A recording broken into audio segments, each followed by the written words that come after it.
जय श्री कृष्ण दोस्तों। श्री कृष्ण कहते हैं, जीवन में कभी ऐसी परेशानी आती है जिसे हम सब मिलकर ही खत्म कर सकते हैं, तो उसमें हम सभी का योगदान होना जरूरी होता है। लेकिन हम यह सोचकर अपना योगदान नहीं देते कि मेरे ना करने से क्या फर्क पड़ता है।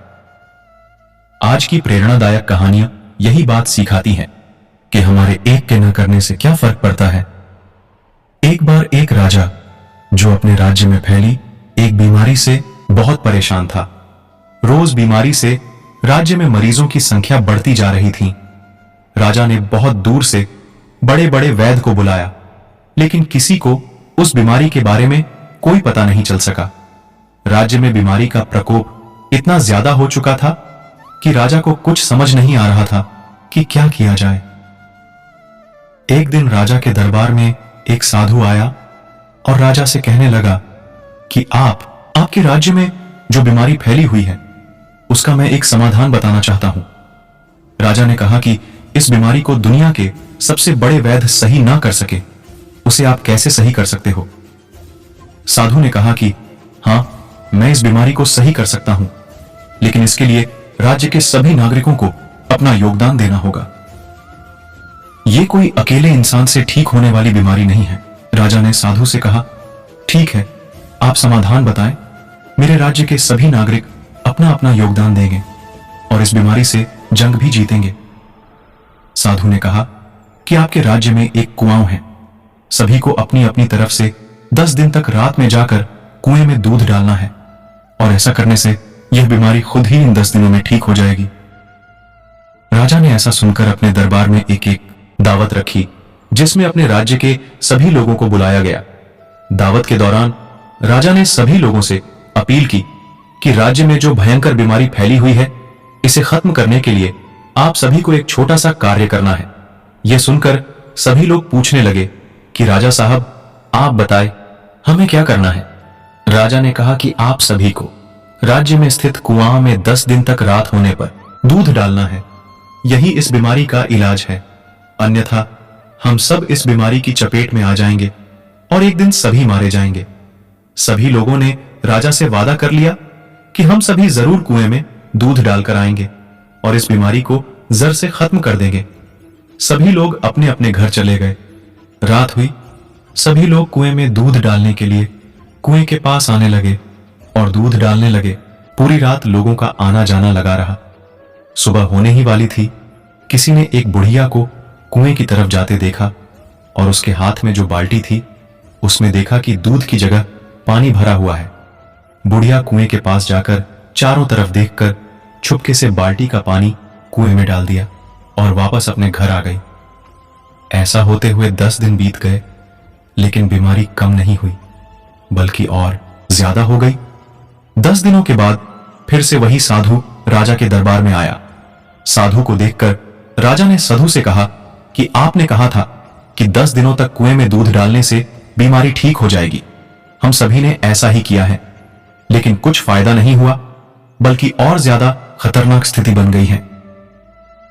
साधु कुछ देर चुप रहा, फिर राजा से बोला कि आपको सही पता है कि सभी लोगों ने ईमानदारी से कुएं में दूध डाला है। राजा कुछ देर तक सोचता रहा। इतने में एक व्यक्ति बोला कि राजा साहब, मैंने एक बुढ़िया को कुएं में दूध की जगह पानी डालते हुए देखा था, इसलिए ही बीमारी सही नहीं हुई है। राजा ने अपने सिपाहियों से कहा कि उस बुढ़िया को पकड़कर लाया जाए जिसने कुएं में दूध ना डालकर पानी डाला था, और उसकी वजह से यह भयंकर बीमारी ठीक नहीं हुई। उस बुढ़िया को राजा के पास लाया गया। राजा ने पूछा कि तुमने कुएं में दूध ना डालकर पानी क्यों डाला। बुढ़िया राजा से कहने लगी, राजा साहब, जब सब दूध डाल रहे थे तो मैंने सोचा कि मेरे एक के दूध ना डालने से क्या फर्क पड़ेगा, और सभी ने तो दूध डाला ही है, इसलिए मैंने कुएं में पानी डाल दिया। इतना सुनकर राजा और साधु दोनों कुएं के पास जाने लगे, ये देखने के लिए कि क्या सभी ने दूध डाला है या नहीं। कुएं के पास जाकर देखा तो पूरा कुआं पानी से भरा हुआ था।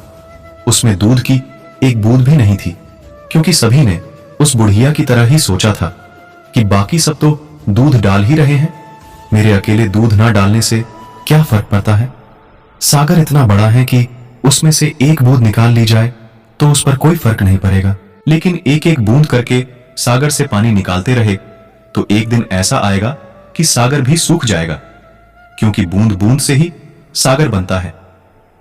यह प्रेरणादायक कहानी हमें सिखाती है कि हम सब कहते रहते हैं कि ये गलत है, वो गलत है, इसमें ये बदलाव होने चाहिए, उसमें ये बदलाव होने चाहिए, मगर जब कुछ करने की बारी आती है तो कोई आगे नहीं आता, क्योंकि सब यही सोचते हैं कि बाकी सभी तो कर ही रहे होंगे, मेरे अकेले के ना करने से क्या फर्क पड़ेगा, और नतीजा कुछ नहीं होता, जैसा पहले था वैसा ही रहता है। ऐसा ही देश में कोरोना वायरस के विरुद्ध लड़ाई में हो रहा है। सभी लोग यह मानकर रूल्स फॉलो नहीं कर रहे हैं कि मेरे अकेले के रूल्स फॉलो ना करने से क्या फर्क पड़ेगा, लेकिन जब सभी ऐसा ही सोचने लगेंगे तो बहुत फर्क पड़ेगा, जिससे स्थिति बेहद खराब हो सकती है। इसलिए सभी को अपने ऊपर जिम्मेदारी लेनी चाहिए कि मुझे ये करना है तो करना है, मुझे दूसरों के भरोसे नहीं रहना है। आपको ये प्रेरणादायक कहानियां कैसी लगी, आप कमेंट करके जरूर बताएं। कहानी अच्छी लगी हो तो शेयर भी करें। दोस्तों, इस वीडियो में बस इतना ही। जय श्री कृष्णा दोस्तों, फिर मिलते हैं अगली वीडियो में। तब तक के लिए अपना ख्याल रखना, और अगर मेरी वीडियो अच्छी लगी हो तो कृपया मेरे वीडियो को लाइक करें और चैनल को सब्सक्राइब करना न भूलें।